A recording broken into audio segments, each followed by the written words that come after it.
সিলেট সমাজের সুবিধাবঞ্চিত শ্রেণীর ৬৩ জোড়া ছেলে মেয়ের ব্যতিক্রমী বিয়ের আয়োজন করেছে লন্ডন ভিত্তিক একটি বেসরকারি সংগঠন। নগরীর একটি কনভেনশন হলে এই বিয়ের আয়োজন করা হয়। আয়োজকরা জানান, পারিবারিক সুযোগের অভাবে নতুন জীবন শুরু করতে পারছিলেন না, এমন ৬৩ জোড়া ছেলে মেয়েকে তারা খুঁজে বের করেন।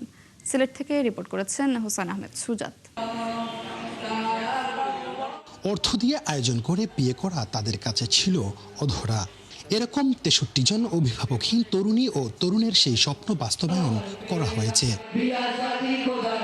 সিলেটের বিলাসবহুল আমানুল্লাহ কনভেনশন সেন্টারে। দেশের বিভিন্ন জেলা থেকে রীতিমতো বাছাই করে আনা হয় এই ৬৩ জোড়া তরুণ তরুণীদের। এদের প্রায় সবাই অভিভাবকহীন। সমাজের সুবিধাবঞ্চিত শ্রেণীর এই ছেলেমেয়েরা জীবনে নতুন অধ্যায়ে প্রবেশ করা এই সুযোগ পেয়ে কৃতজ্ঞতা প্রকাশ করেন। কপাল ভালো যে এত সুন্দর আয়োজনে আমরা উপস্থিত হতে পারছি।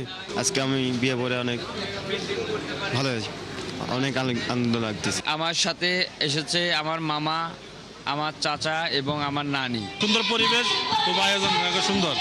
বিয়ের পুরো আয়োজনে সঙ্গীত পরিবেশন, ছবি তোলা, সাজসজ্জা এবং আপ্যায়ন হয়ে ওঠে উৎসবমুখর।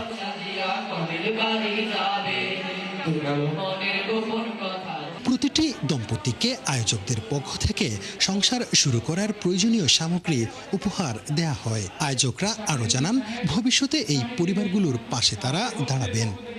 It's lovely to see all the grooms dressed up, and inshallah we can make dua for them, and inshallah their lives together can be a fruitful one, inshallah. Has been immensely difficult, but thanks to everyone's support we've been able to achieve this. এই আয়োজনে প্রত্যেক কাপড়কে প্রায় 2 লক্ষ টাকার উপহার সামগ্রী দেওয়া হচ্ছে। এটা একটা বিশাল বিষয়। হুসাইন আহমেদ সুজাত, ৭১, সিলেট।